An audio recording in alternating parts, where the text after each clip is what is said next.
Alright, ladies and gentlemen, welcome back to Conway. Subscribe, like, comment down below. And yeah, as we left off, I thought I was about to get chewed out by Mr. Horsey or Horseman over here. Freaking Arthur. No, I thought it was gonna be like, listen here, wimp. Either way, I was wrong. I'm man enough to admit that. Completely blew my expectations out of the water. Did I read this correctly? I don't even know, man. I think I did. I may have not. I don't know. Arthur's have returned to your duties, determined to keep your focus and prove your dedication, and you turn away from your view of Arthur, for taking his spot at the helm and head back across deck. Okay. Alright, your steps lead you back to Julian and Wolf, who were still more or less dutifully swabbing the deck, having made quite some progress since you left them earlier. You walk past them to grab your holy stone before you join up with them again. Remember guys, we were helping with the gang. We're scrubbing the deck, scrubbing the booty, woody, scooty, woody, loody, booty, good booty. Yo, made it back? Yep. Just in time for the ship's bell to signal the end of the morning shift. Also, for those who don't know, their tails are swinging. They're swinging left and right. They're swinging sideways. I like that small,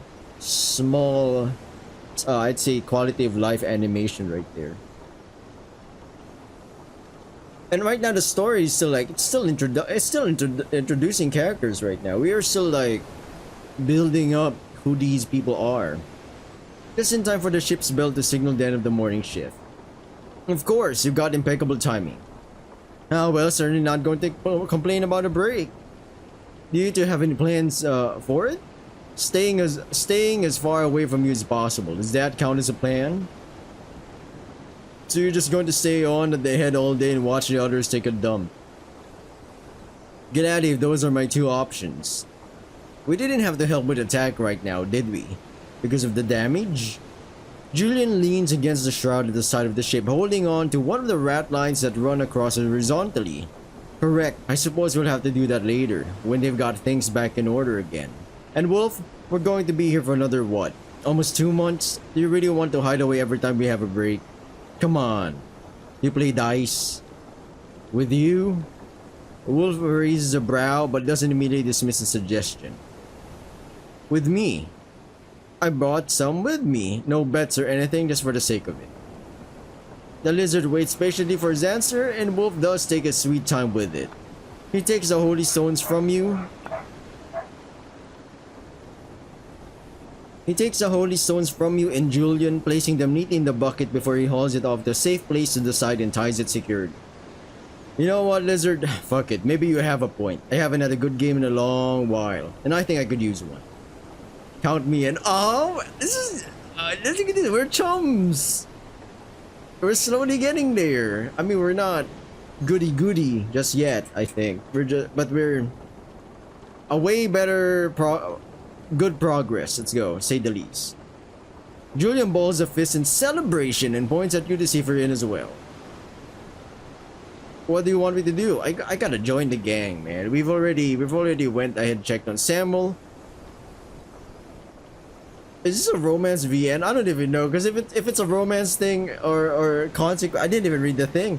Does it have consequences?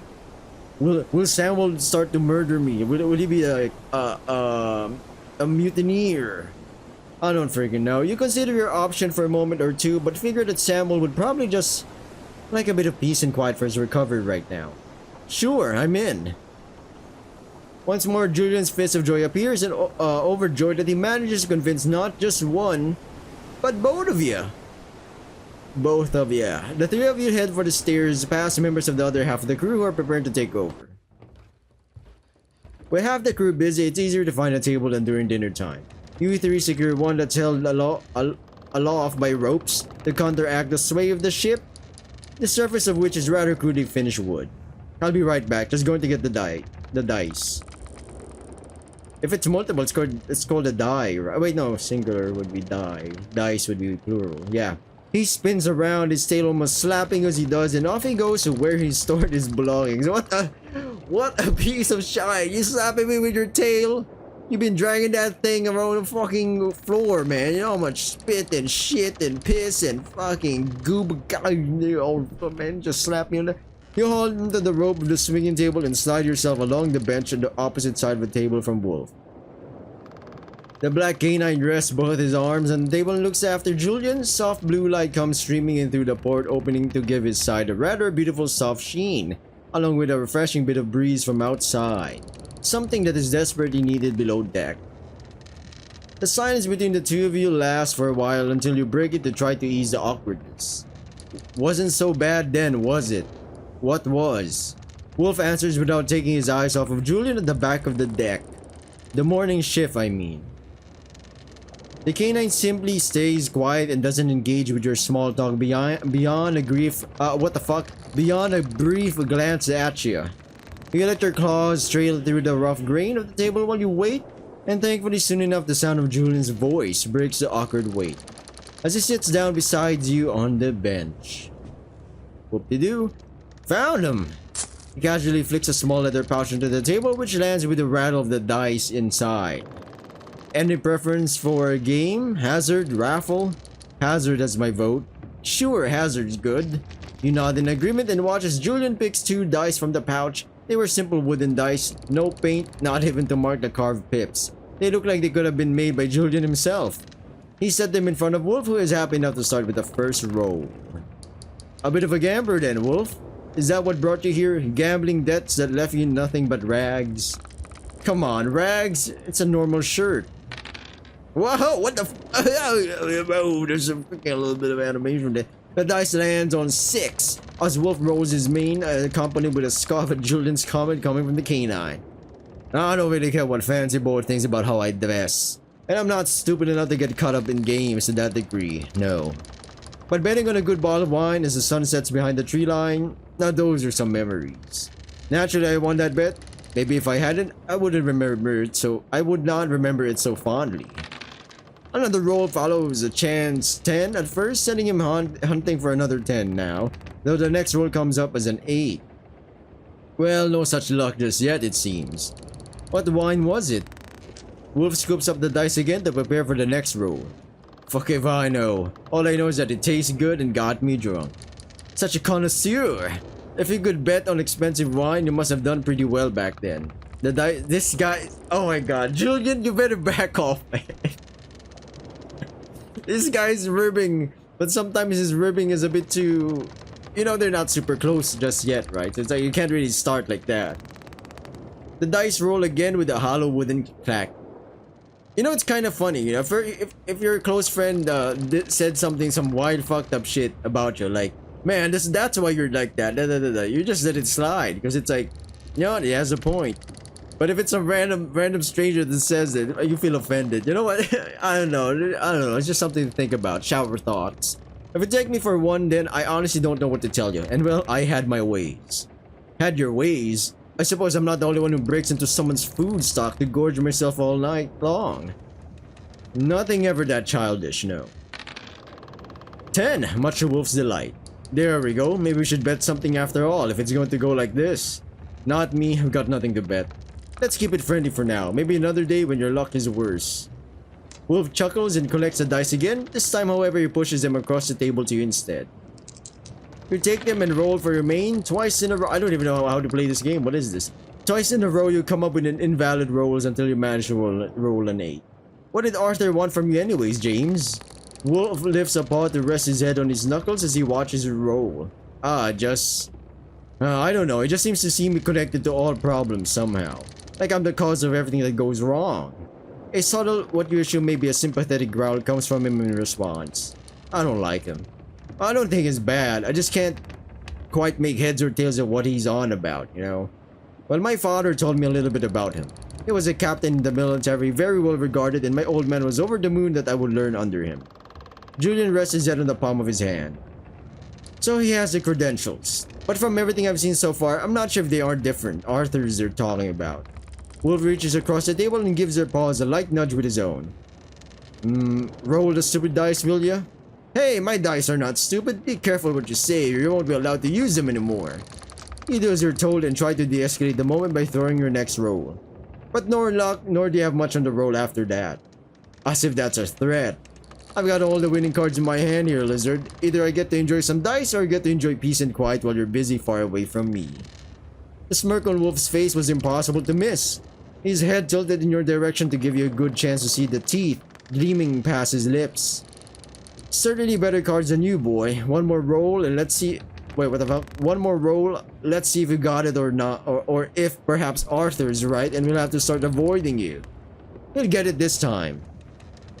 Oh, yeah, absolutely not, Lizard. Yeah, absolutely will not. You pick up the 2 dice again and let them go for a third and potentially last roll. Even this is... Oh god, we gotta save. I don't even know what's the dice roll. Because maybe usually VNs try to keep it simple when it comes to this, right? It has a point system. A point system in the sense of, okay, if you have... what did you choose? Oh, you chose this one? Alright, so it would result in this scenario. Just that's what I think if I was gonna like make a VN to keep it structured. Unless I want to go on a path of like multiple endings and multiple interactions, which means if I pick a losing role, this could already have a different 2 different things going on and 2 different things going on. I don't know, a winning role. Let's see. Luck is on your side after all. You smirk back at Wolf and pass the dice over to Julian.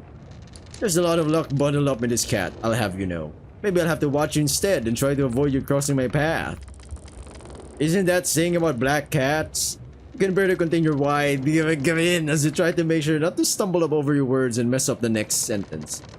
Well, perhaps I wouldn't have confused it if he wasn't such a pussycat and bet against me. Wolf raises his hands defensively and leans back on the bench. Whoa, when did you grow some teeth? Don't get cocky now just because you've won out once. Rest assured, I still have plenty of instinct left when it comes to fighting cats if I have to start teaching you some manners.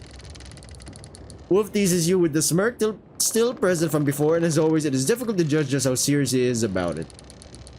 It's just ribbing, good ribbing with your bros, you know? Come on, Jules, your turn. Jules, huh? Well, we're getting chummy over here. Julian stops in his tracks and scans the Wolf with a questioning look. Did you? Don't make it weird right away, will ya? You look back and forth between the 2 of them until the sound of the dice draws your attention. And it takes a second to try, but in the end, Julian lands on a 7 for his main. Well, let's see how your luck stacks up to his. 7 is my lucky number, so I don't have any doubt. His scale-covered hands reach for the dice again as he prepares for the next roll. I think it's just who gets like a higher roll, right? If you get like maybe like a 10 or a 12, you're good. Anything lower than that, I guess, is bad. Oh, wait, no, he got a 7. So wouldn't that mean it needs to be higher than 7? I don't know, man. Somebody comment down below. But I haven't googled it.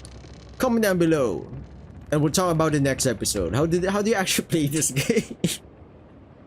The throw sends the dice across the table. One of them with so much momentum that it was sent right off the table.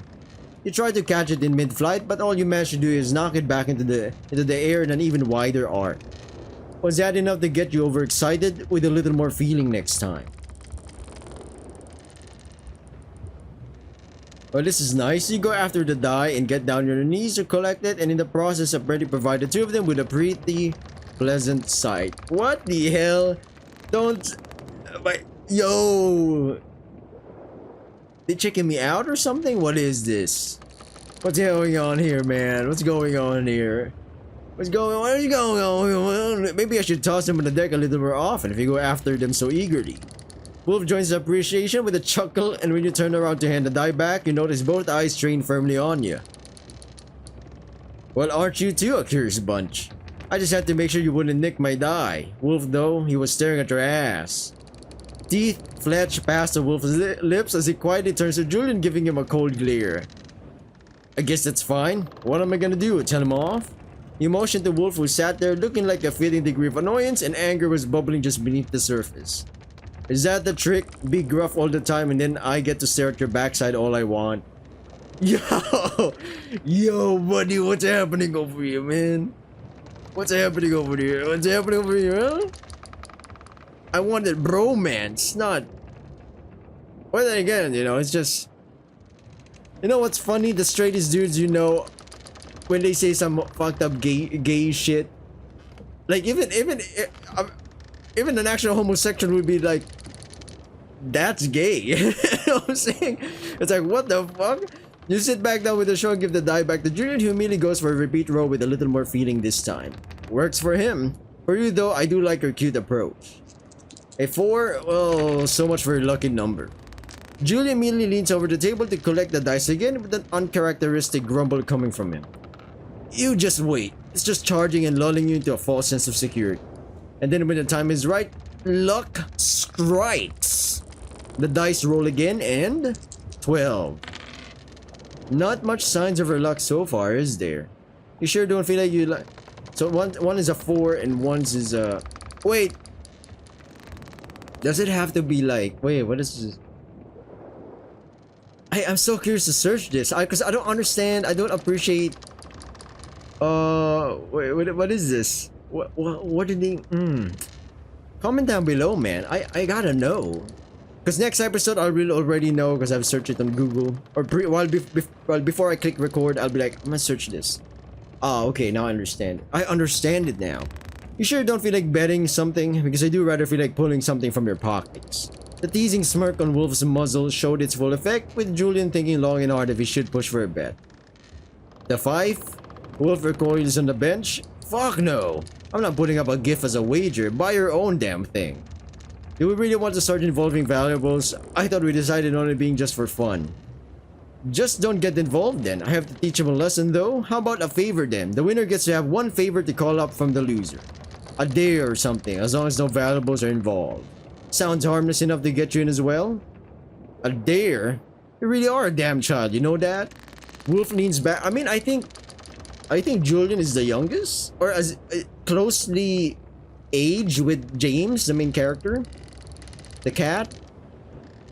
I don't know, man. Wolf is like a little bit more age. Is like closer to his 30s, I guess. I don't know. Wolf leans back, raises his paws, and shrugs dismissively. Fine, have it your way. Julian turns to you to search for your answer with a glint of a smirk that suggests that he already has something planned.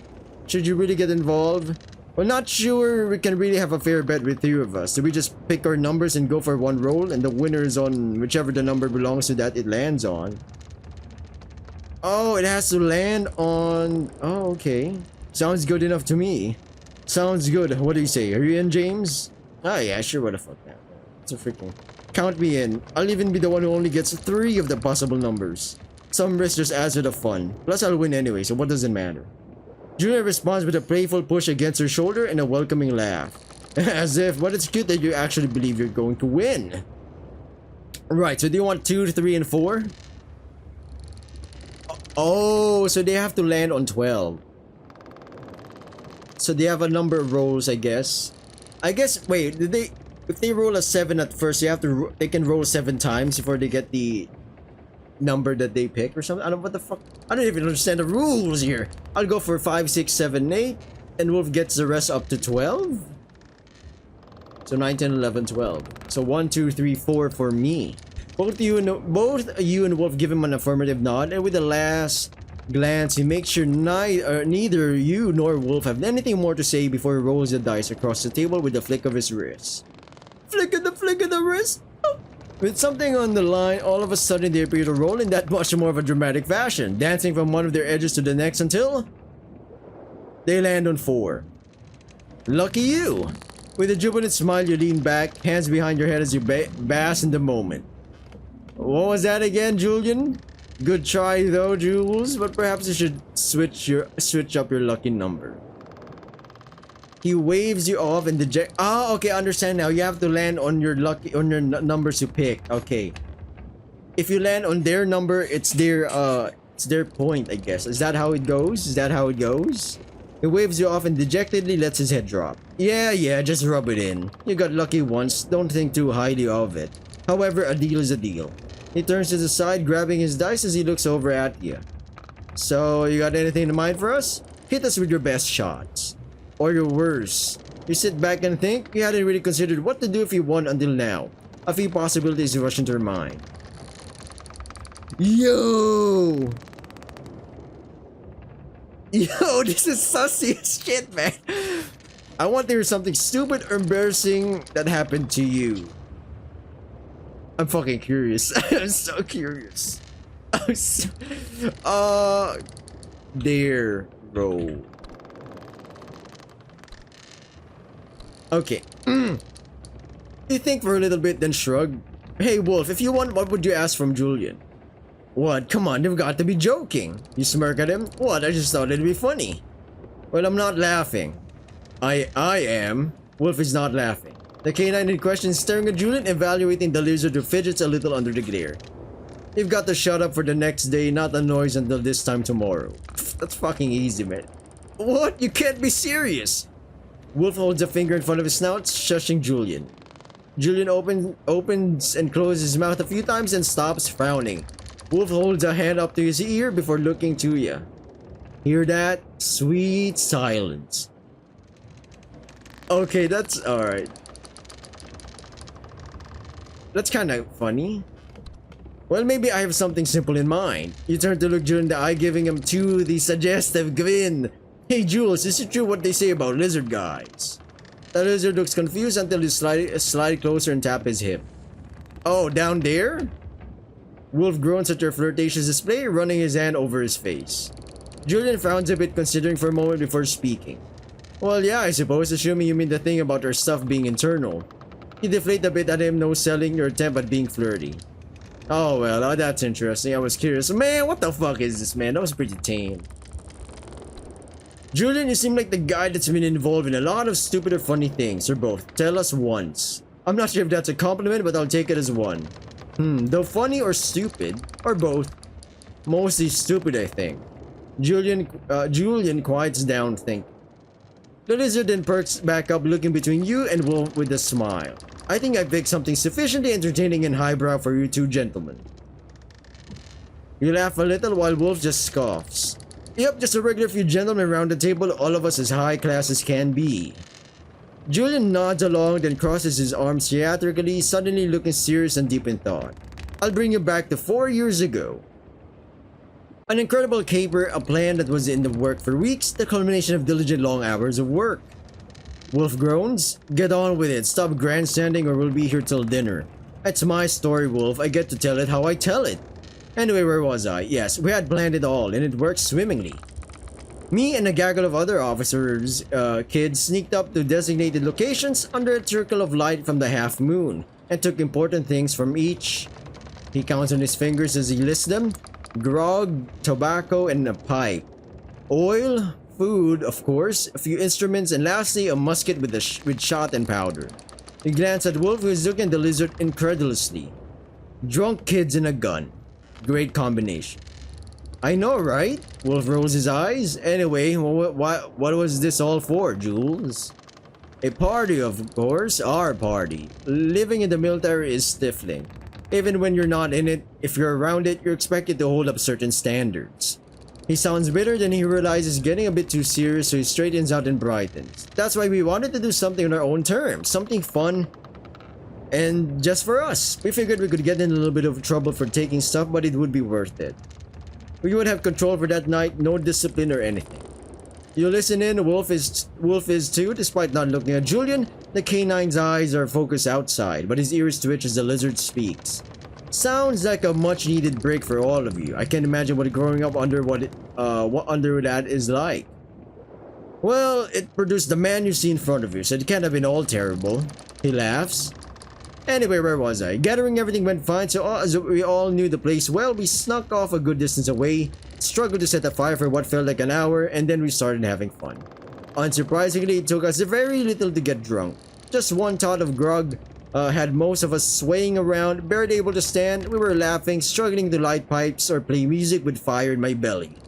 Oh wait, what the fuck? Sorry. With fire in my belly, I declared that I wanted to try firing the musket. Did you even know how? Of course not. But I had seen plenty of drilling, so I thought I could, you know, figure it out. Maybe I could have if I was sober.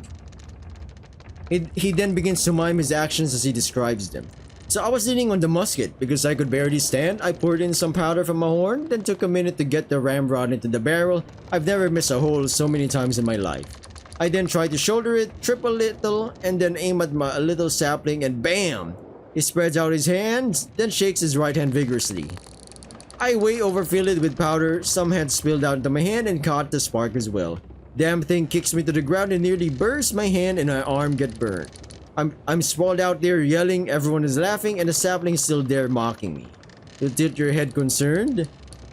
I was about to say, that doesn't sound funny, my man. Were you alright? I mean, it was stupid, I guess. It doesn't sound pleasant. He's lucky he's alive, the idiot. Could have exploded in his face. Julian stares at his hand. It seems fine now, at least. After a moment, he looks up at you and smiles. Oh, you know, it was just a burn. Wolf is right for once, though. It could have popped. What happened next? Well, something we stupidly didn't think about. Think about it this way. You're a soldier in a fort. It's the middle of the night and you hear a shot in the distance. They'd go investigate. Yeah. He sits back down, but this time on the table, leaning his head on the rope. Wolf gives him an annoyed look as the lizard swings closer, tail brushing against the canine. We didn't think of that because we were dumb kids. And me, I didn't think my dad would be the one to lead some men out to check on it. The damn workaholic. So he finds all of us. He finds me sprawled out in the dirt crying because my hand was burned. One of the other kids must have told him what happened. I just remember being hauled up to my feet by him grabbing my shirt. By now, his showman's flair has died out. Julian flatly recounts the events, looking off in the distance as he rests his head against the rope holding the table up. He figures that I'm one of the ringleaders that inspired everyone there to disobedience. I wasn't really current enough to argue with him, still drunk and in a bit of a shock from everything happening.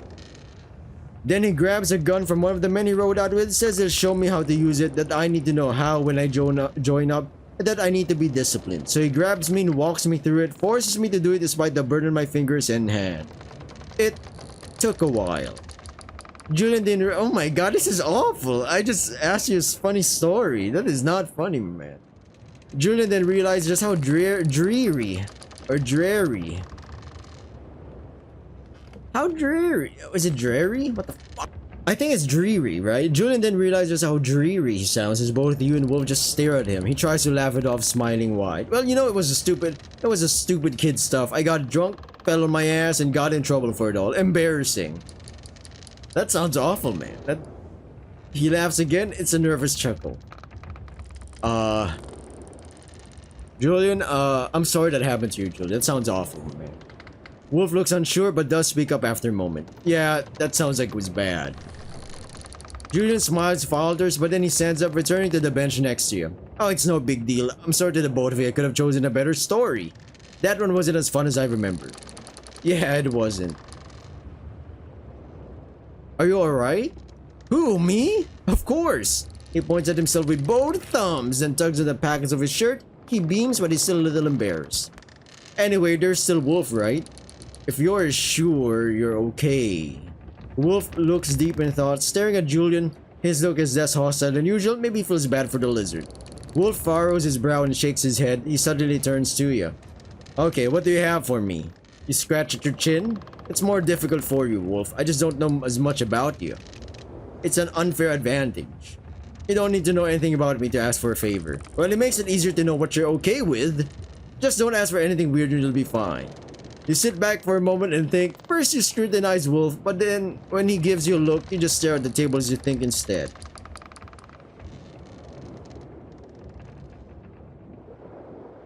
Interesting. I gotta save again, my man. Dare roll 2. Dice roll 2 or something. I don't. Actually, no. It's gotta be. Dare roll 2. Dare roll. Alright, you're a bit indecisive today. You look at Julian, then the Wolf, unsure. Eventually, you just turn to the lizard. Alright, Jules, if you won, what would you want from Wolf? Julian immediately looks excited, giving Wolf a devious little look. The canine looks much less enthused, glaring at you. You can't be serious. Sorry, Wolf, couldn't think of anything. Wolf looks like he wants to argue with that, to yell at you to pick something else, but he just sighs, sitting back and looks annoyed. Oh, come on, Wolf, don't you trust me? I've been nothing but reasonable and even-handed with you. Even-handed. No, without the cat's help, you would have never touched that 5. Then I know how to pick my friends, and that says a lot about me. Look, my request is simple. Julian then leans over the table, looking positively fiendish. Wolf, say something you like about— That's devious! You're a sick fuck, you know that, Julian? Silence reigns. You don't know if this is the real request or not, and judging by how Wolf scrutinizes Julian, he doesn't either. Are you fucking with me, Lizard? Said Lizard was leaning back now. Beaming, he shifted one leg over another, then puts his hand in his lap as if it was some dignified lady hearing out a suitor. Of course not. I'm completely 100% serious. Wolf then turns to glare at you. This is your fault. You hold up your hands pleasantingly. Oh, come on, Wolf. Surely it's not that bad. You both turn back to Julian, who's beaming and looking at the two of you with bright eyes. He flutters them at you. Well, maybe so. Hey! You grin at him. Meanwhile, Wolf looks like he's still considering tossing Julian overboard rather than dealing with this. He does eventually just give a little grunt, straightening out from a slouch. Fine, you won. I keep my word. He then stares at Julian for a good little while, as if scrutinizing him to find a single thing to like about him. In response, Julian just keeps sitting pretty, or the best he can with the swing of the ship. After a while, Wolf finally answers. I like it when you sleep because you don't talk. You are one guileless son of a wolf, Wolf. This guy's good. This guy's good. That's a smart play. Oh, come on. That's not something you like about me. That's liking an absence of me. It doesn't count. I don't know then, damn it. Why do you assume there's something I like about you, Lizard? Well, you agreed to this for one, playing hazard, and then the wager, and you said my name earlier. Julian counts on his fingers as he goes, then gets to the third and hesitates, trying to think of another reason. And, well, there just has to be something. You can think of something, Wolf. Our Julian isn't totally unlikable. You can keep him. Cruel? Wolf then returns to staring at Julian, looking for the slightest detail to approve of. Oh my god, this guy hates him. Eventually he just sighs, resting his head on the table for a moment, then suddenly he sits up straight, something occurs to him, and he looks conflicted on whether to say it or not. You played my fife, I guess it's something you did, not something about you. He thinks for a moment. Julian looks like he wants to say something, but for once doesn't. You're very skilled, talented, and you've helped me and him out a lot instead of holding that over us, mostly. It's the first time in a long time I've heard the fife play actual music, and I appreciate that. There, Julian, are you happy? Said Lizard looks like he wants to say something, but for once he doesn't. Julian smiles, but not in the insufferable way he usually— Wow, there we go! Wow, look at this, look at this. Yes, thank you, Wolf. Then it goes right back into being a smirk. The first of many things you'll come to like about me, I'm sure. Don't count on it. You laugh, will, Julian? Well, you manage it, Wolf. I knew there had to be something, even if it did look like you were pulling teeth. It didn't say I had to like it. Next time I will. Maybe next time we'll actually be the one winning. Wolf turns to look at you. Have something next time. By all means, keep letting me get what I want.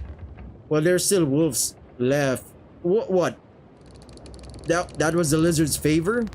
We're done here then. Yes, I guess so. Alright, that was fun. I'm glad you have those dice, Jules. It'll definitely give us something to do. Of course, I bring the fun as always. Better than staring at latrines. Only the highs of compliments from you, Wolf. The three of you stand one by one. You stretch a little, rolling your shoulders and leaning one way then the other with your legs. How long was that? Hard to tell down here. Think we still got some time left before the next watch. We can get some fresh air, maybe find the boat swaying and figure out what we'll be doing next. With Samuel being hurt, I mean. Figure that out and find me. I'm going to rest until then. Sure. See you later, Wolf. The canine just nods before stepping out, no doubt searching for some corner to nap in. And the wolf takes a cat nap, huh? My man, you can't be just saying like. You roll your eyes at the Lizard as you head up to the deck with him. I hate that term. How did we become associated with being so lazy? Maybe there was a particularly famous lazy cat in some old story. Or maybe cats just are lazy. I'm not. Oh, of course not. You're the hardest working cat ever. Surely they'll write ballads of you. And you'll be as remembered as King Arthur. Haha, very funny. I am, thank you. I'll fucking murder this guy. We're in the middle of the ocean. Lots of accidents happen. Your back and forth continues as the two of you report to the boat swing. You figure out what you're to do while Samuel is hurt. Originally, I kind of wanted to risk the main wolf, the passenger, but then, it's like, wait, no, no, no, no, that was not the wolf. That was a. What was he actually? I can't even remember. A panther? I'm trying to remember. My God, the main wolf was Samuel. What am I even talking about? The day passes without much excitement. As the time runs down to the current shift, you soon find yourself called up to work again, feeling at least a tinge more confident now as you and others end up helping with other tasks. Just like any internship, that's how it happens. And just like the morning shift, that next shift would be wrung out as well, and before long you find yourself in the evening hours of the day, leaving you to wonder what to do this evening. Or if you should even do anything at all or simply head to bed. How do you spend the evening?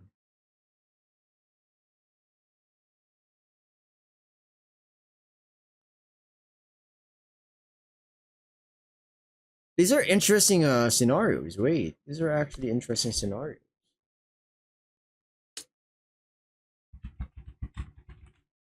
That kind of means the same thing. Night, evening. It's like a synonym, but I'm fine. I'm super curious. For the comfort of your hammock, you watch the wooden planks of the ceiling sway above you. The sound of the waves zapping against the ship's hull provides a soothing soundtrack to your second evening at sea. The aching of your muscles is a constant reminder what even a day's work here asks of you, not to mention that you still haven't found a good rhythm to get enough sleep.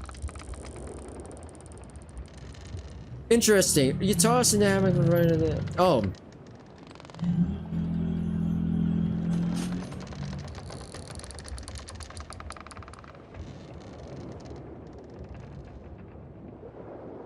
In a few hours, you'll be summoned again, and somehow you just can't manage to close your eyes. Even after everything today, you feel as awake as if it's in the middle of the day. You toss and turn in the hammock for a while before you catch a distant but familiar sound, your ears perking up instinctively in the direction of the sound. The sound of someone playing the fife? You did encourage Wolf that he should take the fife lessons, but he'd never actually do it, would he? Maybe Julian asked nicely enough to be allowed to play again. Or maybe someone else on board brought one along. Only one way to find out. Sleep appears to be a far cry anyway, so you feel you might as well spend your time doing something instead of just rolling around in your hammock trying to sleep. Your paws land softly in the wood as you roll out of the hammock and begin your search for the source of it. It grows louder as you make your way to the stairs leading up to the outside deck, the warm evening sun streaming through the opening as you make your way out into the deck. The sun hangs low enough that you have to shield your eyes as you step out and scan the deck. Towards the bow of the ship, you spot a small group and begin to make your way toward them. But it's not just Julian and Wolf who you find. There's a third person sitting with them as well. It was difficult to make them out as they were hidden by the foremast, but as you got closer you saw that Bandel had joined them. Oh, it's that guy. He's the first to notice you as you approach, looking up to greet you with a welcoming smile and tips his head to the side so that his ears bob up and down gently. You know what, when you think about it, back in the day, only rich people listen to music, or you're someone who's at least somewhat educated or skilled. You were taught by some master. But now everyone can just listen to music. Whip out YouTube, YouTube Music, Spotify, go to SoundCloud to find indie artists or whatever. Instagram, even Twitter, actually. Interesting. Because back in the day, if you had like a bundle of music, they'd be like, "Wow, this guy is cultured. This guy is kind of up with the the class of things." Okay, but he's the first to notice. He's the I fucking read this already. Hey James, do you want to join us? Both Julian and Wolf look up at you when they realize you're there. That was the plan. If everyone's all right with me around. Don't worry, everyone, ladies and gentlemen. I'll go back to the save file and check out what we'll be doing with Rajia. You get no complaint from him and wait a moment to see if anyone else has anything against your presence before sitting down with them.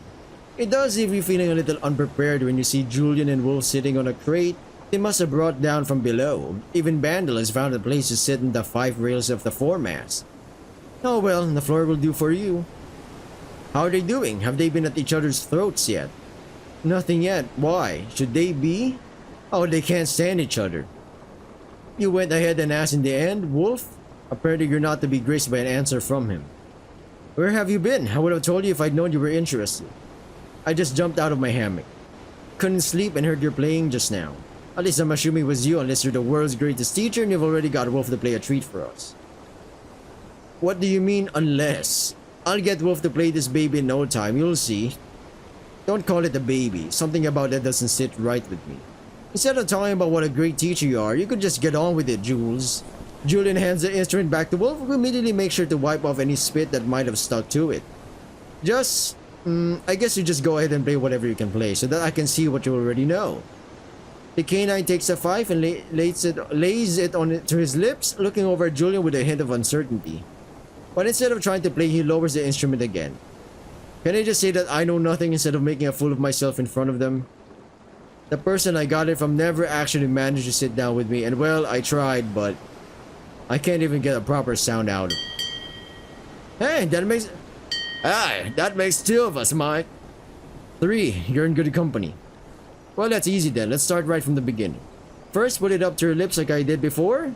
Oh my god, they're indirectly kissing. I'm fucking with your mind. I'm fucking with you. Julian watches as Wolf raises the instrument again and reaches over to adjust Wolf's grip and positioning of the fife until he is happy with how the canine is holding it. Just like that. Remember how you're holding it right now.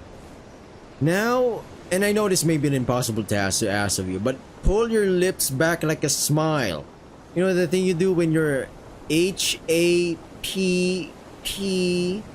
wolf gaze sharpens? Julian? Have you ever seen him smile? Fine, I'm sorry. Have you ever, corners of your lips back and press together more sharply at the front. Several times at your misfortune, yes. Wolf tries his best to follow the instructions, moving his lips until Julian blurts out his approval. Both of you and Bandel watch closely, and Bandel even goes ahead and tries to mimic Julian's directions himself. You know what? What's the problem with learning, you know? If both Bandel and Wolf are following along, why not you two? You try to pull your lips back as described until you hope you look about the same as the others. Like that, yes. Yes, okay. Now just try to blow air through it. Probably a bit easier for Wolf to tell if he's doing it right than for you two, given that he'll just... A rather awkward misshapen tone of the five fills the air as Wolf attempts his first note. Clearly sounding like he doesn't quite have the hang of it yet. Try a bit more relax. Wolf attempts it once again, although it also sounds like the tone from before. More relaxed. Sorry, I've never tried to teach this before. Wolf replies, trying not to give up the position of his lips, almost causing it to lose their composure. Take the five away for a moment and blow again. The lizard moves his hand around in front of Wolf until he can feel the cold stream of air, snapping his fingers as he apparently has a new idea of what might be causing the misshapen sound. Right, I think you're aiming too high. Try angling it so that you're blowing a little bit more downward instead. Go on, try it again with the five. You test it yourself by putting your own paw in front of you and moving the airflow up and down with your hand. Wolf brings the five to his lips once more for another attempt, but just as before, without a whole lot of success. No, down! Calm down, Julian. You can't just tell that to a wolf, my man. The wolf stops his attempt and raises his chops into a snarl. I'm trying, shut up. Several more attempts follow, but each one fails to produce a correct sound. The visible frustration in his face increases with each try. No, not like that. Don't move your head. Maybe try without the five. Just feel with your hand where you're blowing. That way the other two can have a go as well. This is not funny, guys. It's serious. Wolf makes one last frustrated attempt before shoving the five to the rabbit sitting opposite of him. Fucking hell, lizard. Down, no, down. I'm trying. It's not working. Because you're not doing it right. If you did, it would work. This is not a teacher. An actual teacher would be like, no, I think we're getting there. We're absolutely getting there. It's a process. Maybe if you explained it better. Relax. Down. What am I supposed to do with that? Follow the instructions, duh. It's a direction. How much clearer do you want me to be? Dear Lord, I didn't realize you were... Calm down, you two. Thank God I was here. Bros before hoes. Until I reload back to the other save. The moment is disarmed by the high-pitched tone of the five before either of them can bark out another word at the other. All eyes immediately turn to Bandle, who without much effort manages to produce a clean tone at the first attempt. He looks just as startled as the rest of you, his eyes wide open as you all stare at him, his expression melted into a smile. I think it's just the shape of his mouth. You know, because Bandle is more like is a rabbit, right? Is a or something. I don't fucking know. Is a kangaroo? I think it's a rabbit. Some kind of rabbit, whatever creature. He's got that puckered up, you know, small mouth. You could plop a freaking small cucumber in there, you know, like plop, small pickles. While Wolf has that more of a, you know how a mouth of a wolf and a cat just, it starts small and then widens. Yeah. He looks as the start as the rest of his eyes wide open as you all stare at him, his expression melting into a smile. Hey, Bo, not bad, eh? Not bad, you got him the first try. Do it again. Bandle does just as he is encouraged to do and repeats his performance, once again with success, although the tone does crumble at the end when he trades off. You're sure you've never done this before? He shakes his head, sending his ears weaving from left to right. Never. Here, you give it a try, James. Oh god. Next in line to be handed the fife, and after Bandle's immediate success, you can feel the pressure building in your chest. You feel their eyes on you as you take the metal instrument and bring it to your lips, warm to the touch by now from everyone else. You adjust it, your shoulders and your lips until you feel like you've got everything in the right position. Your first attempt goes about as badly as expected, and all you produce is the sound of a wet whimper. Press your lips together more firmly. Not much, just a little. He demonstrates on the spot with 2 sharp puffs of air in quick succession, and you inhale deeply for another try. It sounds better, but it's not quite there yet. Julian encourages you to keep going, looking for just the right position to guide the air. Here's what I'll be saying, everyone. Instrument that takes you to blow or string or whatever, the position is based on you. You could be taller, you could have longer arms, the shape of your mouth is different, the shape of your tongue, you know what I'm saying? So the basics can help to give you a starting point, but it wouldn't really make you, you know, you as the final output. Is that what am I making sense? But then again, I mean, it depends, because usually it works, but there are times where it doesn't work. Just like in actual school, right, when you're teaching, you got 10 students, 20 students, 40 students or whatever. You can't expect them to all have the same equal stats of like intelligence and skills or and shit. There are some that are clearly quite good at memorizing things in short-term memory, whatever, or long-term. Some people are better at physical activities. You know how it is.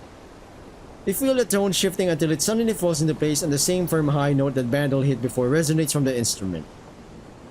There you go. See, not that difficult, is it? It's not that bad, no. Well, it's very nice that it comes so easily to you all. Come on, Wolf, you're only one step away from getting it yourself. You encourage him warmly and reach over to hand him the fife once more.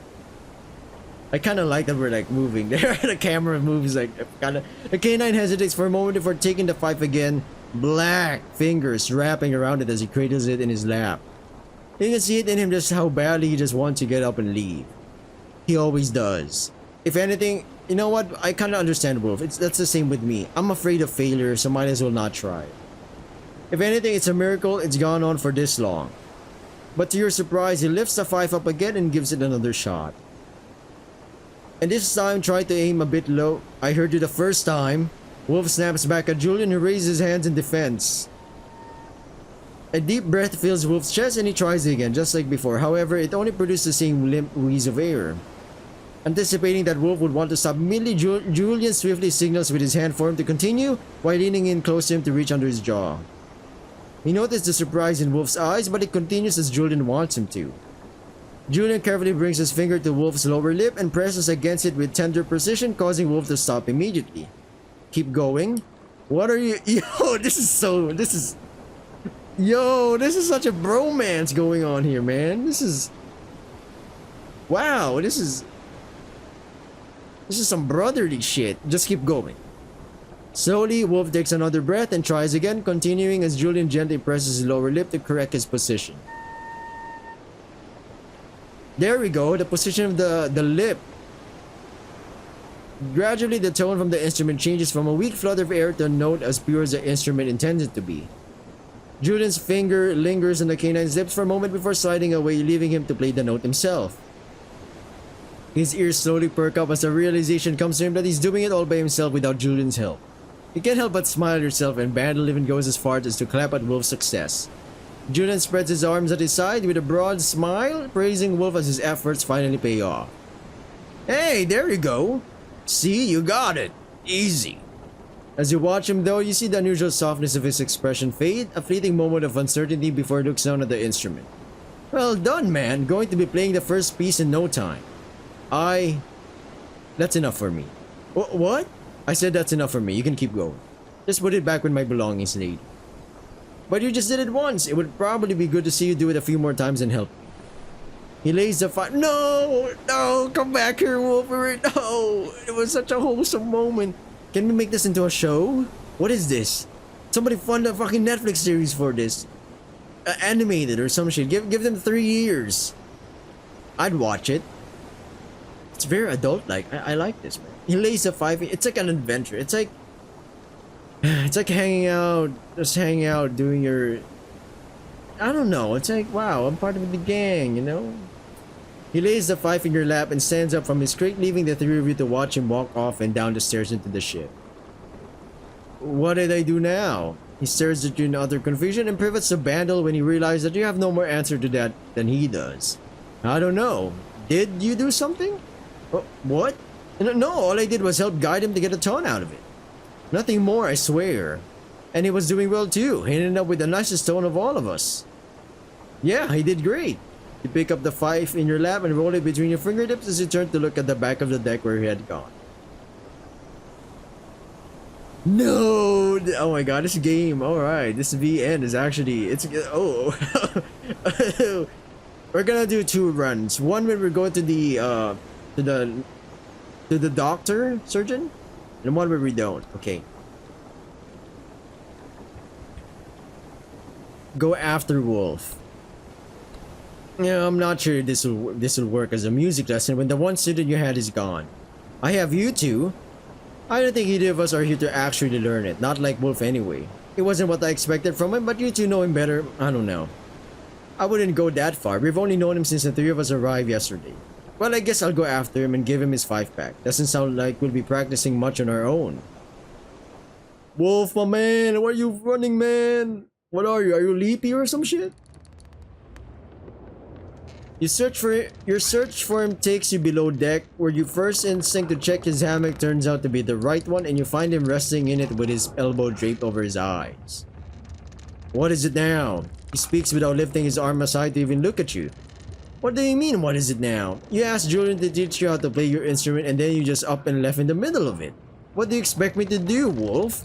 For you to put that damn thing down in my bag and walk away is what I expect you to do. But knowing you, you're probably here to play the helpful cat and talk about. Well, that's what I was hoping to do, but I can't exactly force you to sit down with me. If you ever want to though, you can always come by. You bend down and carefully tuck the 5 into a simple linen bag, making sure that it won't fall out by accident. The brief glimpse you get of its contents reveal about what you expect. Clothes. Nothing else. You grant him his desired silence and leave, making your way over to your own hammock to try and get some rest yourself.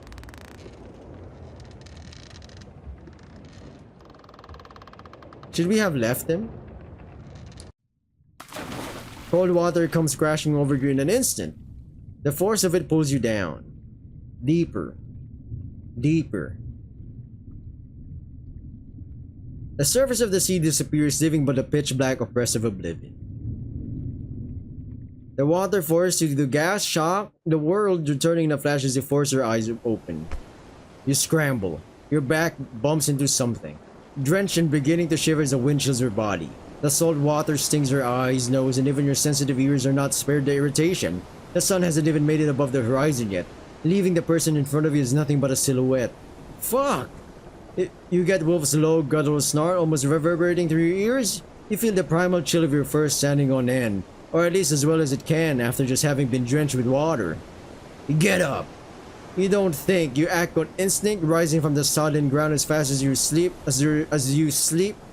As fast as your sleep-ridden body allows you, simply following the orders barked at you. Wolf doesn't wait for it to come to her senses and rushes toward the bell. Seconds later, its piercing chime fills the air. All hands on deck now! It's strange to hear Wolf actually raise his voice.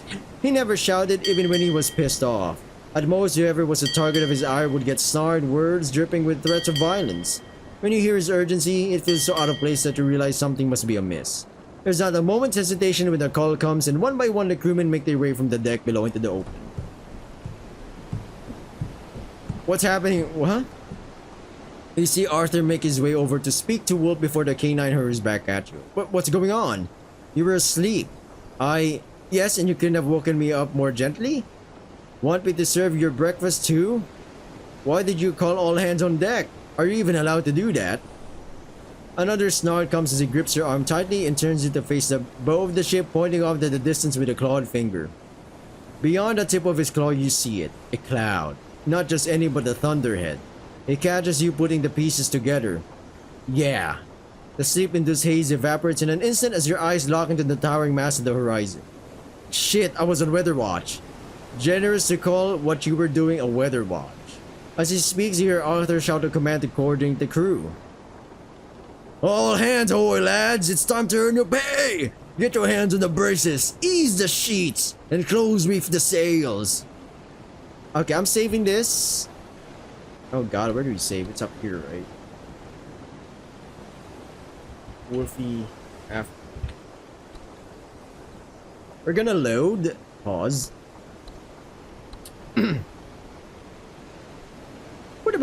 Leave him be. I'm not sure if this will work as a music lesson when the one student guide is gone. What happened? I wouldn't go that far. We've only known. Okay. I think it's best to leave him alone. He just prefers his peace and quiet, and I'm not sure if going after him will do any good. Perhaps it was just a bit much to have us gawking at him while he was struggling. It's Wolf, he'll be fine. He survived the dice game with the two of us, didn't he? I guess. Trust me, where I grew up, I've seen a lot of men come and go, and there have been quiet types like him. Some just are like that. It can be a big change to start working on a ship. I wouldn't worry too much Besides, he's the oldest among us. We don't have to shepherd him, nor do I think he'd take kindly to us attempting it. You're probably right. I'll keep the 5 for now and bring it back to him later. Unless you still want to practice, Bando. The rabbit shakes his head, gets up from where he's sitting, and stretches on the spot. I think I'll just take my success in actually getting a note out of it and quit while I'm ahead. I can imagine the next step would be learning to play multiple notes and I just get my fingers all tangled up. They're still needed, you know, and everybody on this thing can only tie knots, not open them. And then you'd all starve because I couldn't feed you and it would be a whole scene. It dramatically dismisses the I knew it, he was the cook! You can bring it back. I think I'll get some rest too, rather than being completely worn out for next watch. Is it the same? I need to know.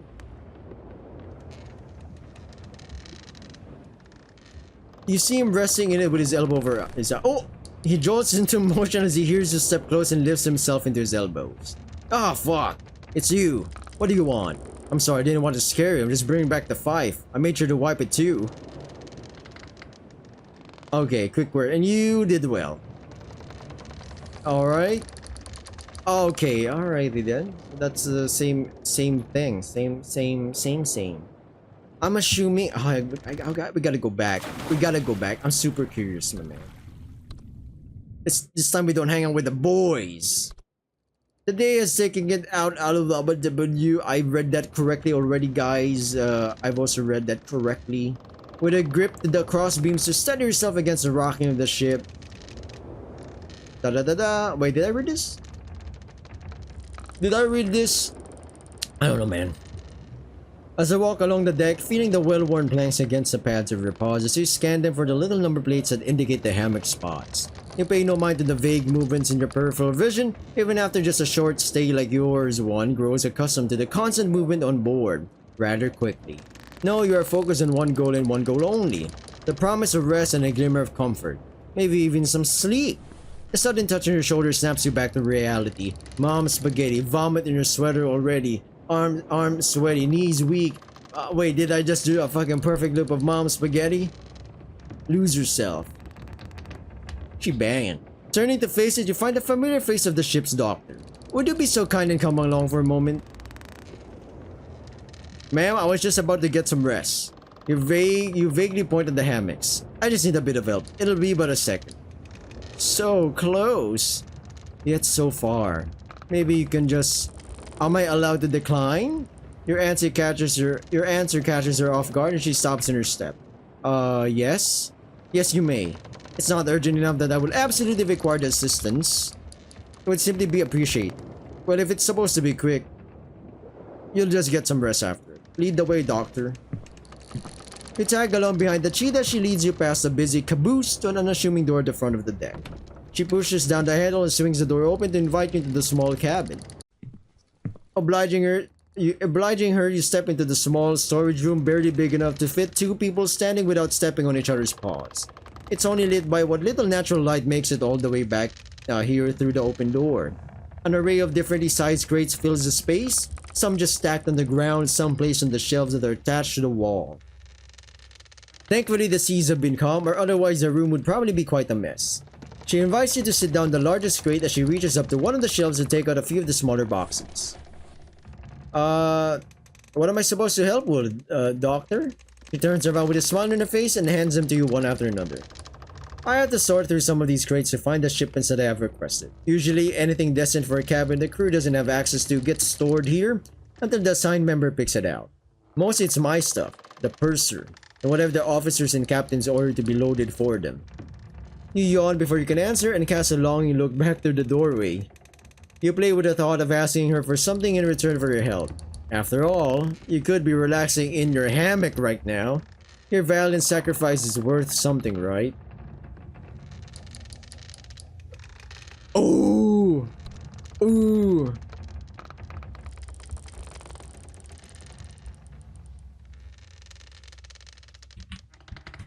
Is that a good name? Dr. Favor. Yes. Now don't look like such a pouting kitten over there. This will be done in just a minute. Would you be so kind and check these boxes? Do I get something in return for my help, doctor? She doesn't respond. You set the box down beside you and start with the smallest one of them. You undo the latch that holds them closed and lift up the lid. The wood they are made of running coarsely against your fingertips. A square grid of 9 dark glass bottles greets you. It's hard to see through the brown glass what they're made of, but they appear to be filled with some kind of liquid. You pick one of the bottles and examine the black label, which bears a fancy white lettering of some manufacturer's name. A name you have never heard of before. What am I supposed to look for? Oh, each box should contain a manifest addressed to me as the ship's surgeon, Ragia Al Maghribi? Ribeye? Or is it Maghribi? Ribi? I don't fucking know, man. I'll just call it Ragia, fuck it. The room is bathed in the warm mixture of sounds coming from the lively ship while Ragia adds a scraping of wood as she slides out another box. In your search for the manifest, you find a small folded sheet of paper tucked away the side of the box. Oh, you're able to read, right? You nod. The dimly lit cabin makes it hard to read what's written on the piece of paper. It appears to list the contents of the box, along with the seller's info, and the same from the owner of the Conway. At the very bottom you find Raji's name as the one who requested the items. This one's yours. Silver nitrate, I think it says? The hard writing on it is hard to decipher. I need a candle. You say and tuck the piece back into the box. Do I just set it aside somewhere? Yes, somewhere there. I had to replenish our supplies since the incident with Pierce. Probably prudent to avoid it happening again. It was a close shave for him, a bit too close for comfort if I'm quite honest. A swift flick of her wrist points you towards a vacant space near the door. Just try not to put it outside, or you can be positively certain that someone will take the opportunity to fall over it. Sometimes it feels like they're looking for opportunities to hurt themselves. You chuckle and set down the box next to the door. So, do I get something? I'm giving up my valuable hammock for this doctor, you know? I barely managed to sleep either. This new schedule is killing me. And try to make your case sound as pitiful as possible. You satyrs are something else. Not doing badly at this whole gruff satyr thing, eh? One way to put it. You know, I was thinking about a simple thank you, James. Well done, James. I'm very grateful for your help. Maybe even I couldn't have done it without you, Mr. Kelly, but that might be putting it on a bit too thick.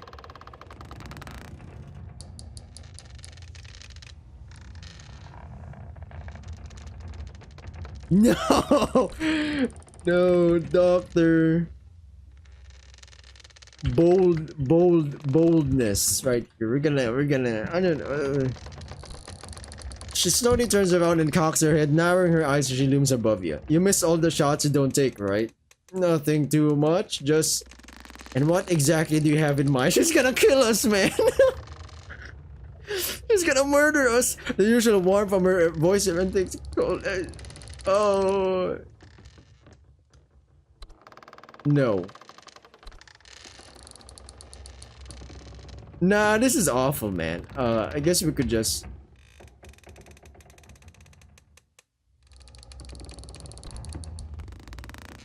She turns and cocks her head as she looks at you. Right after this? Sure, why not? I was thinking about having a bite after some rest, but someone and I won't name any names dragged me away from that.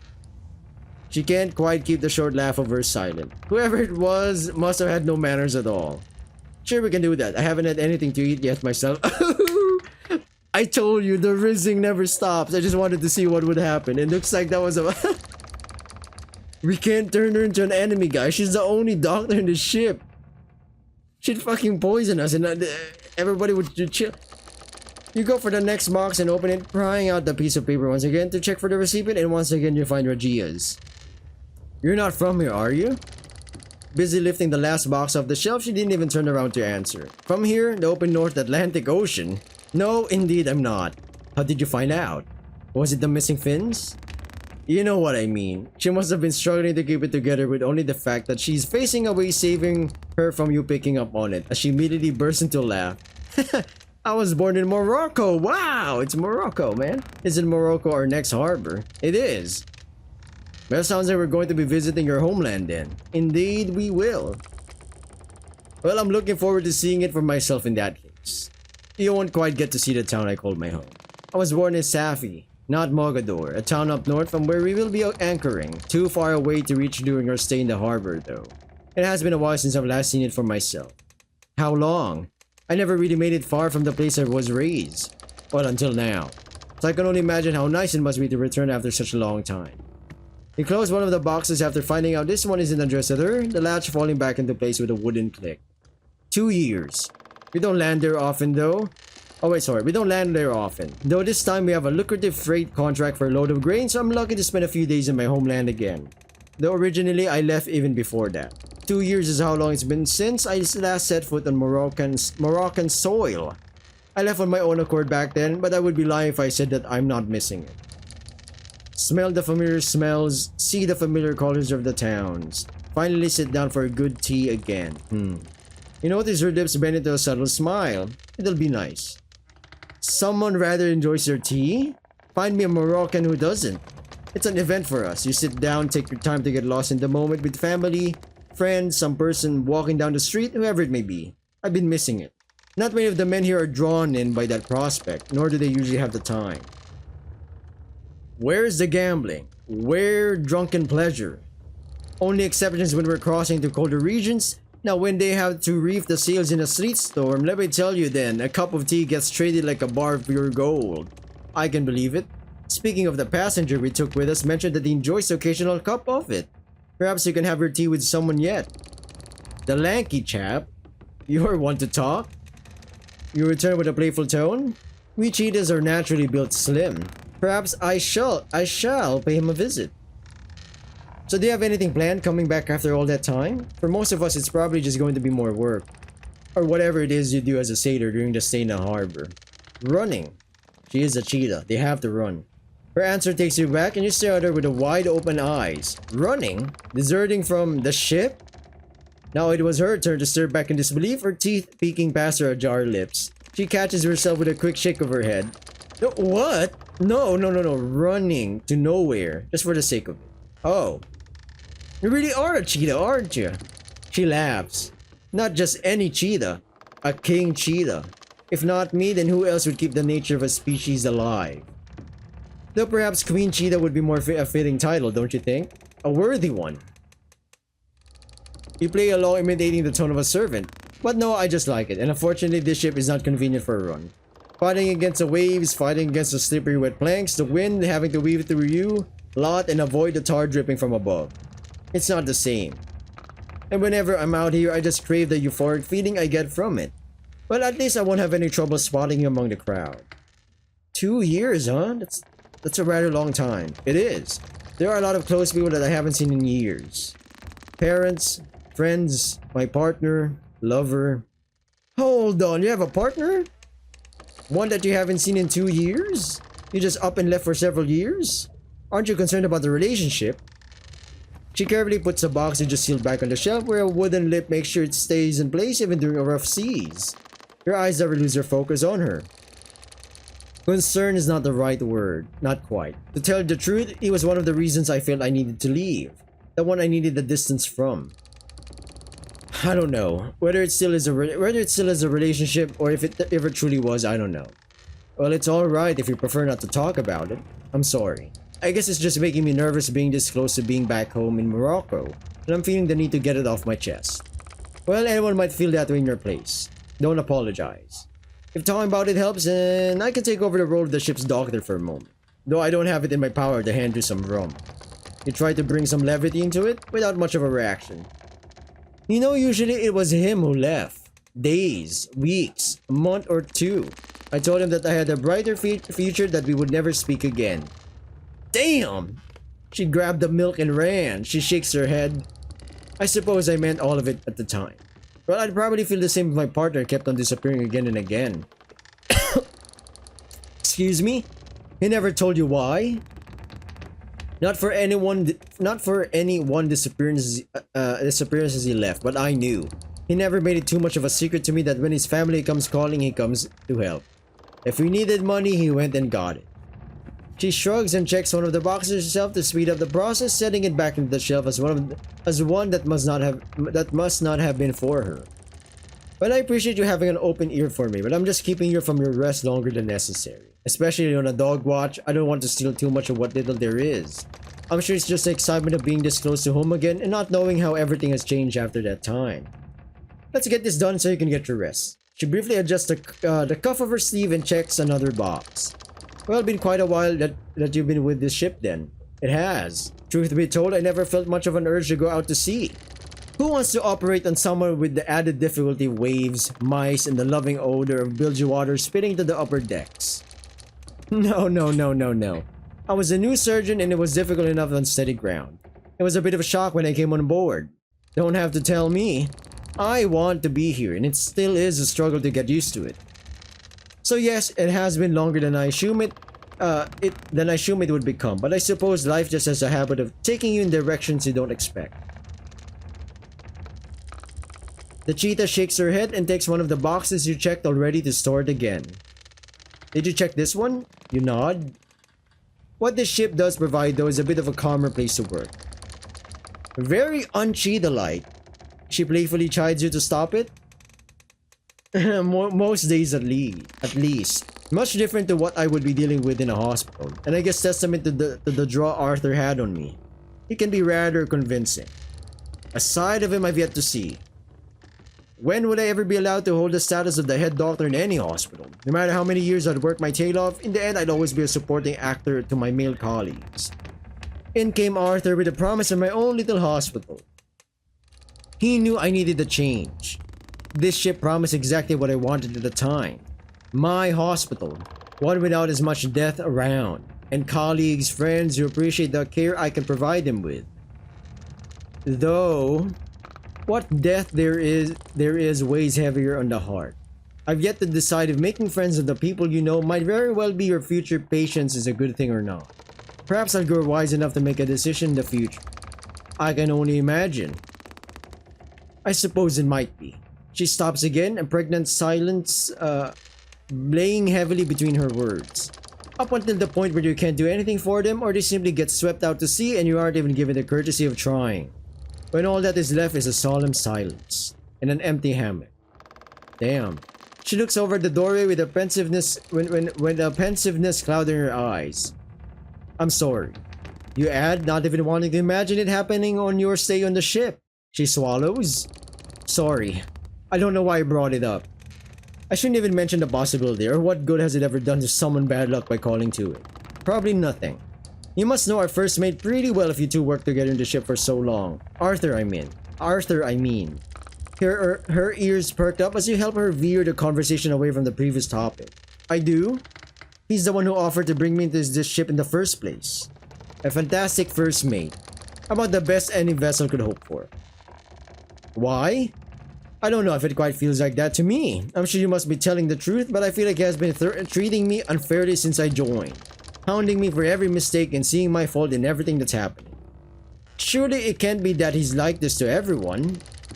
No, I know that that isn't how he treats everyone. You worked on this ship for a long time. You know him well and probably knows what draws his ire. Sure, but only if you check the box you've been holding on for all of eternity so we can be done here. Suddenly, the sensation of the wood against the pads of your fingers returns to your attention and you snap into action to open it up. He's been a real piece of work. Well, maybe I am. You unfold the manifest while you talk and check for the name. Rajia. Another one for her. He can be harsh. Though usually he does make an effort to be lenient with entirely new landsmen and ease you a lot into things. Mind you, only for a few days before you better start carrying your weight, but he does know that it can be a lot to get to know the ropes. But in the end, all he cares about is sailing this ship and the sailors that keep this little wooden world afloat. Do that well and he will be satisfied. You put the box with the others? Those are all for you. Perfect. Thank you, Mr. Kelly. Would you be so kind and carry those too? I'll take the other and we can head for supper if you like. You bend down to pick up the boxes before leading Rajia through the open door and back to the open deck around the caboose. The place is lively with activity as everyone is busy taking their dinner, spinning yarns, smoking, or just enjoying the company of the other sailors during their time off. You spot an open table and hurry over to lay claim to it with the two boxes you're lugging with you. She leisurely follows Sweet. Am I high? She leisurely follows suit and drops off what she's carrying as well. Dinner. Finally. We're getting to the good parts. Helping me wasn't the good part? There are two parts to it. She curiously cocks her head to the side, which are...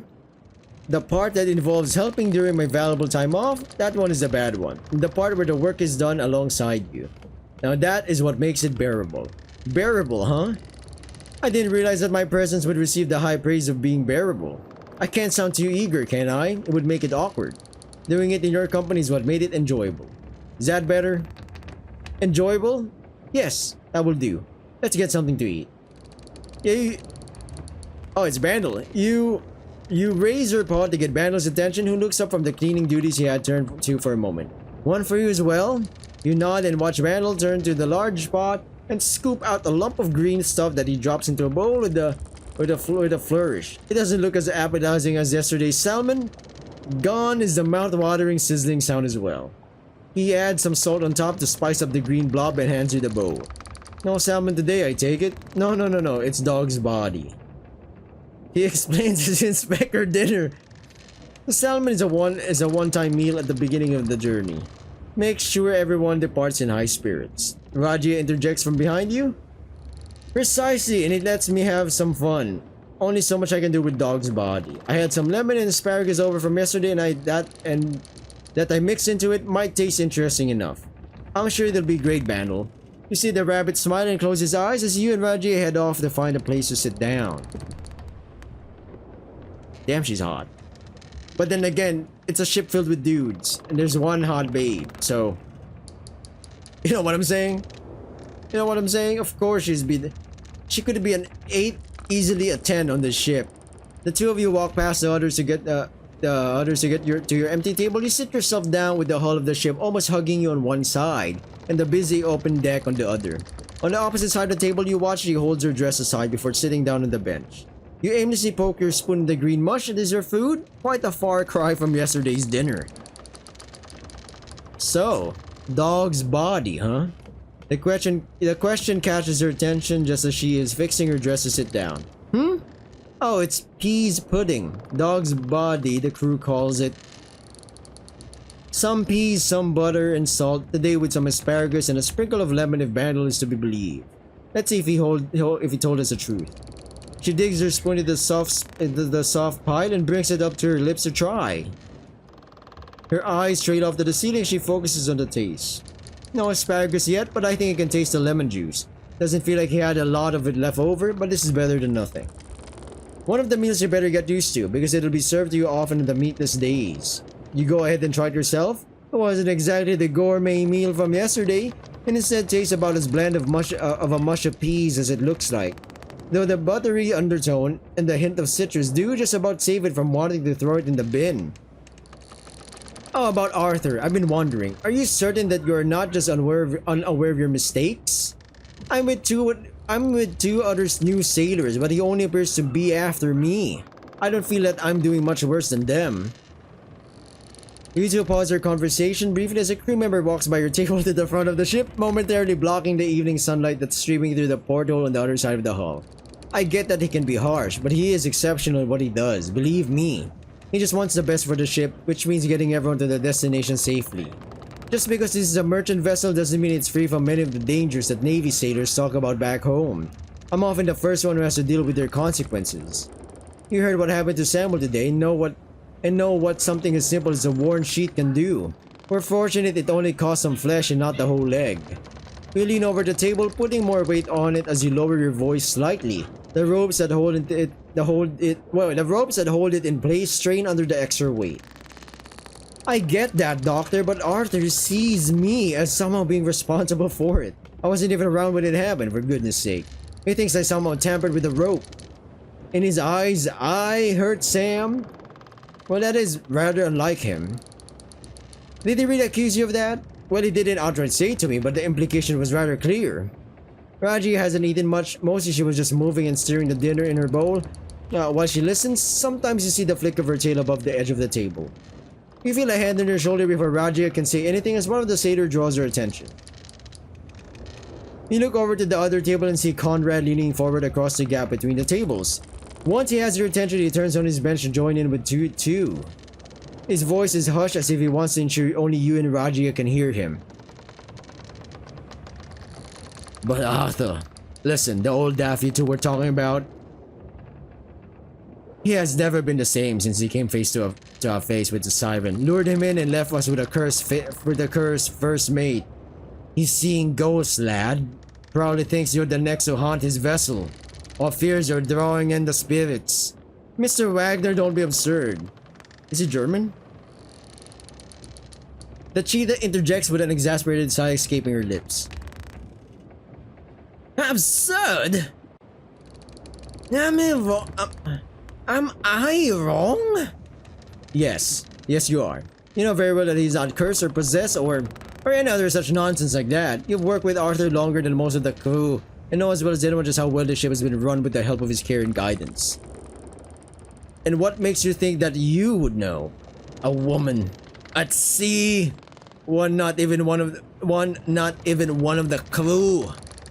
Fine dining with the other gentlemen, you think yourself to have a better understanding what the crew knows of a member of the crew himself.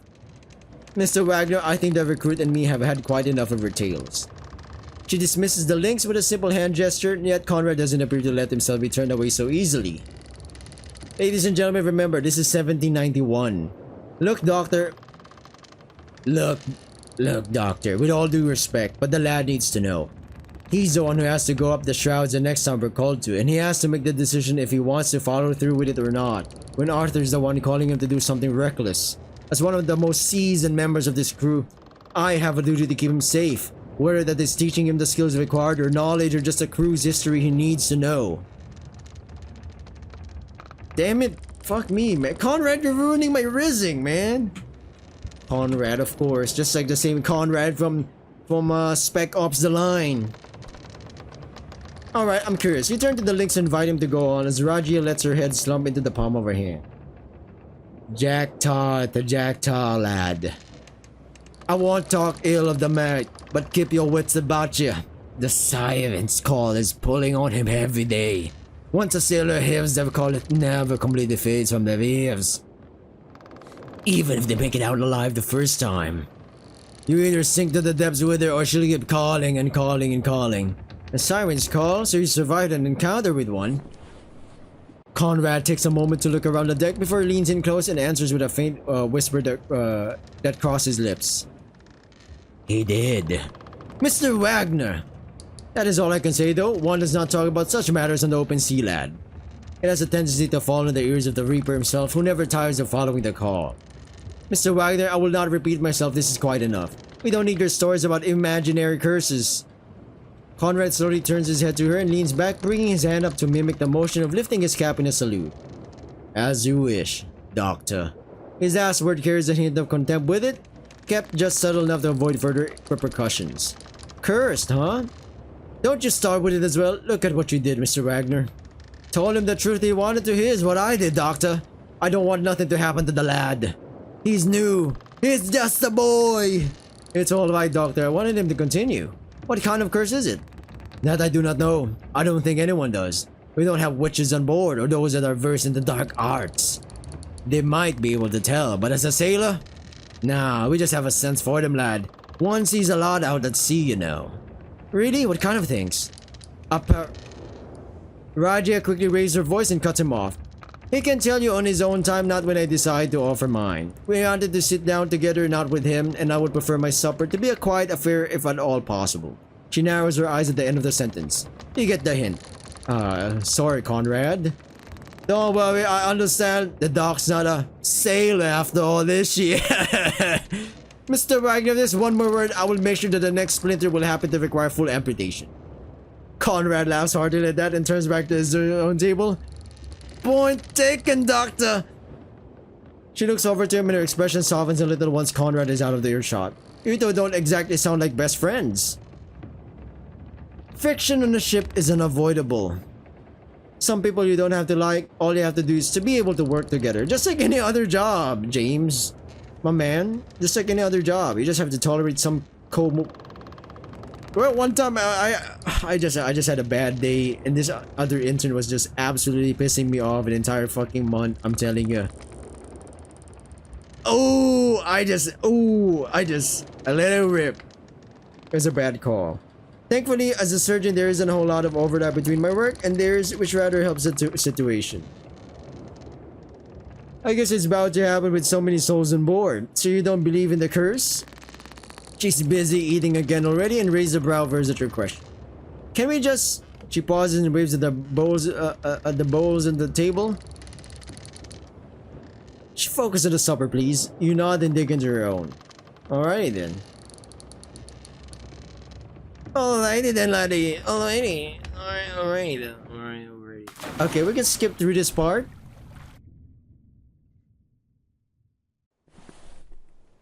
Alright, welcome back. Quick cut. Yeah. Arthur. Top men to the main top gallants. Rest of you to the main upper top sail. As the crew springs into action, not a single breath is wasted. They scale the shrouds with practiced efficiency to carry out their orders. Wolf wastes no time either, leaving on the deck to ascend alongside the others. They all turn to dark silhouettes dimly outlined against the twilight sky.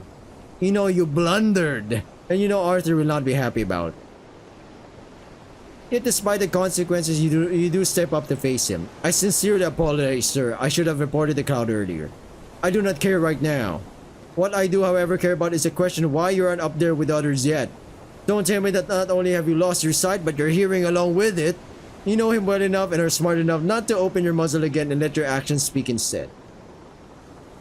Without hesitation, you dart past the ship's boats and into the shrouds. The more seasoned sailors outpace you, but in the few days you have been here, you've gained some degree of confidence in your movements. We fucking blundered, man. We're still... Okay, so that's a scripted event right there. Exciting. As you ascend along with the others, the thin rat lines catch between the pads of your paws. The wind tugs at your fur more and more the higher you go, and your feline vision can just about make out the wide, dark pillared rain awaiting the ship. The telltale sounds of the sail luffing reaches your ears even before you arrive. The others are already in the process of loosening and preparing to hoist it. You climb to the main top and continue your journey up until you reach the upper topsail. Although you're not afraid of heights, you try not to look down while carefully taking your position on the upper topsail yard. Wolf is working in the yard and you slip in line yourself, joining the group of sailors right next to him. I didn't mean to fall asleep. He doesn't answer, concentrating on loosening the sail. His silence stretches for nearly half a minute. But you did. Doesn't matter if you meant it or not. I know. The air is filled with the sound of Samuel's call, a coordinated pull. You join the others hoisting the sail. If only he wouldn't be on my ass all day, then I wouldn't be so worn out. I've hardly slept the last few days. As if it isn't hard enough to get used to the schedule, but then I have him breathing down my neck, where every single part of mine is scrutinized. You feel the urge to vent your frustration simmer, longing to hurl something to the dark sea below, to punch something. Anything to let off the steam that has been building for the past week and change. But the weight of the sail denies you that pleasure as it sits heavy in your arms and you strain to haul it up to the second reef line. And what am I supposed to do?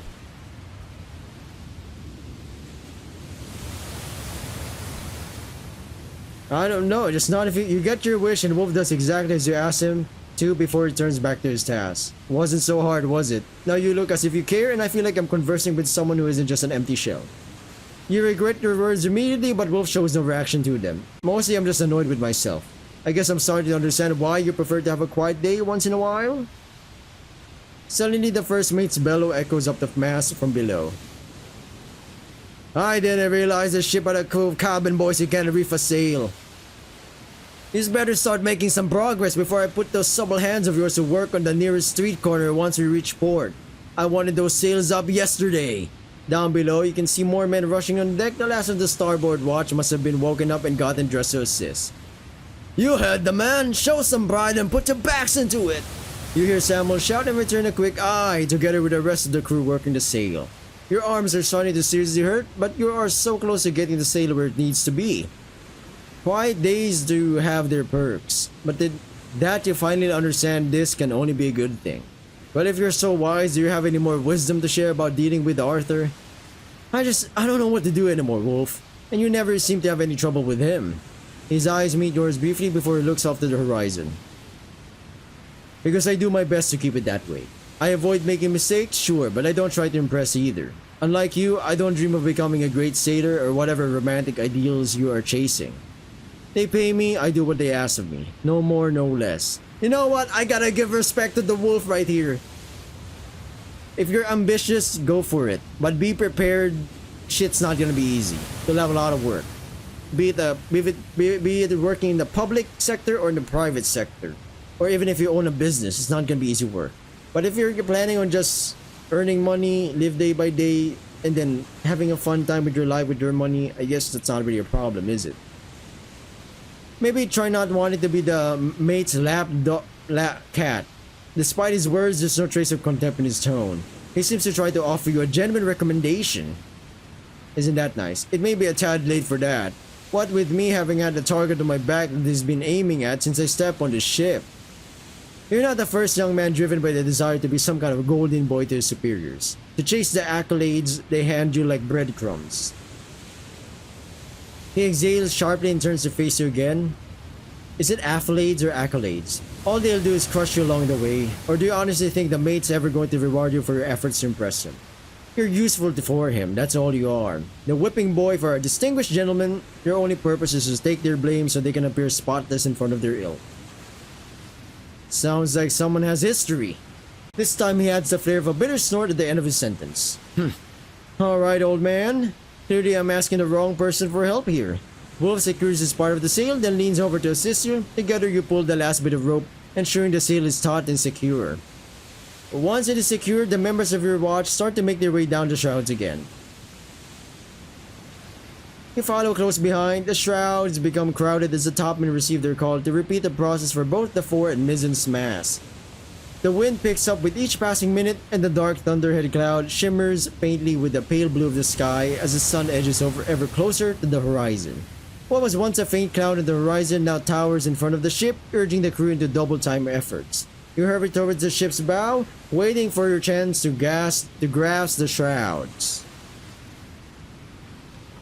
As you begin, oh wow, it's actually raining. As you begin your climb of the foremast, you feel the first drops of rain spatter against your snout. Once the yard is lowered and everyone is in position, Samuel takes the reins again, raising his voice to coordinate the team's efforts. Alright boys, let's see what you got. Otherwise I'll tell the cook that you won't be needing those meat rations in the future. On my command, reef sail! You start your effort to the dot along with the rest and start pulling in the heavy sail. Inch by inch, pound by pound, progress is made as the elements slowly begin to grow more intense around you. Your tail, which you used to aid your balance up here, grows heavy as it soaks up the rain, so do your clothes and as they cling wetly to your body, and worst of all, so does the sail itself. The last thing you need while the ship unrelentingly continues on its course, you catch your breath in silence next to Wolf, joining the effort to pull in the sail bit by slow bit. It gives you space to think about what he said and question yourself and the reasons that brought you here. Not for long though, for a voice draws your attention. Yo! Hey, it's Paris! The jackal leans over the yard, nudging your arm gently to get you to turn around. It is Paris, a sailor you assisted Rajia with on your very first day. He recently rejoined the active crew after the infection on his hands subsided enough. I couldn't help but overhear. You have problems with Arthur, right? Well, this is awkward. Alright, ladies and gentlemen, this video is kinda long. I'ma end this episode part... Was it 3? 4? Yeah, I'll be seeing you in the next episode of Conway. Things are getting spicy. There's a lot of drama going in this fucking ship. Either way, good luck on whatever you're doing. Subscribe, like, comment down below. Yada yada yada. Bye!